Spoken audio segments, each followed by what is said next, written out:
CC, the decision to bench Butler, did that cost the Patriots? Absolutely.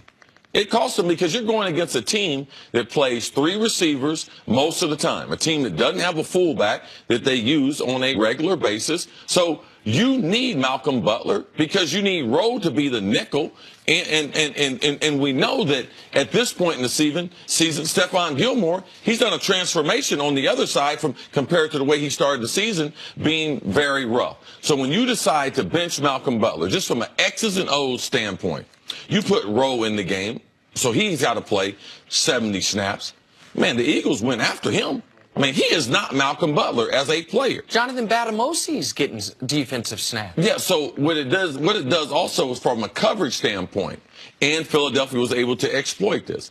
It makes their safeties have to guard either Nelson Aguilar or someone else in the slot. And that's what you could see throughout the game. Right. Chung guarding Nelson Aguilar making big play after big play, conversion, moving the sticks, and that was a huge difference in the game. Now, Belichick's not going to explain it. New England, they keep all these things in-house, but when you decide to not play a guy who's played the most snaps, and this was more important, they dressed him. That's so the key. They wasted a roster spot in the biggest game of the year. And the thing that I don't know what happened, but I do know the effect. Him being benched affected these other guys and their ability to get a Super Bowl. So Belichick, whatever he had going on, it affected Tom Brady and the rest of that roster because that was not the best New England team that could have been on the field. Man, the offense did its job. Yes. Period, point blank. The offense, you go there, score 33 points in the Super Bowl despite a missed extra point, despite a missed field goal. The defense could not get off the field. Philadelphia, 10 of 16 on third down, 2 of 2 on fourth down, so essentially 12 of 16 in chances to get off the field. And the fact that he dressed is a key component of this. You have 53-man roster. You can dress 46 on game day. Yes. So there's 7 guys that are not going to count for your game day allotment. If this were that Belichick was insistent after the game that it was not disciplinary, meaning he didn't miss curfew, he didn't get arrested, and we didn't know about it. If it were disciplinary and you're benching him, you don't dress him.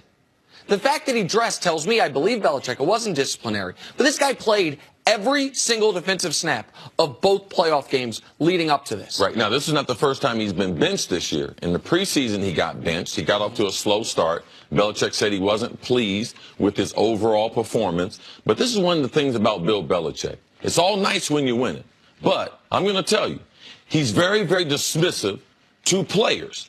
And it came back to haunt him because it affected their ability to be able to play defense. And when you have a safety guarding a wide receiver, that is not his strong suit. You saw Chung during the game. There was a couple times he had to be helped off the field.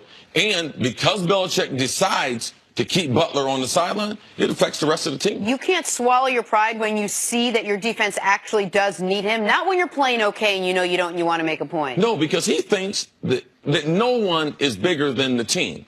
But in this case, the team as a whole suffered because of the decision that you made. Now, all practice, they went through the same lineup. Malcolm Butler was in all the practices. Now, even if they were going to start Rowe, they didn't tell him until after the national anthem. So how are you going to tell someone one of your frontline players is not in the game and it's not going to have an effect? You got a guy that's in his 3rd Super Bowl in 4 years. He's crying on the sideline as they get ready to prepare to start the game. And I know people probably know this, but just a reminder, yes, if you're thinking was that him, he is the guy that picked off Russell Wilson. Yeah. He is the guy that made... He did win you a Super Bowl. He did win you a Super Bowl. One of the 5 that you won, he won it. And, by the way, that was the Super Bowl that changed everything. Because had they lost that Super Bowl, the narrative surrounding Brady and Belichick would have been, haven't won a Super Bowl since '04, had lost 3 in a row. The whole thing, everything is different if Malcolm Butler doesn't make that A-plus play. Talked about this before the show.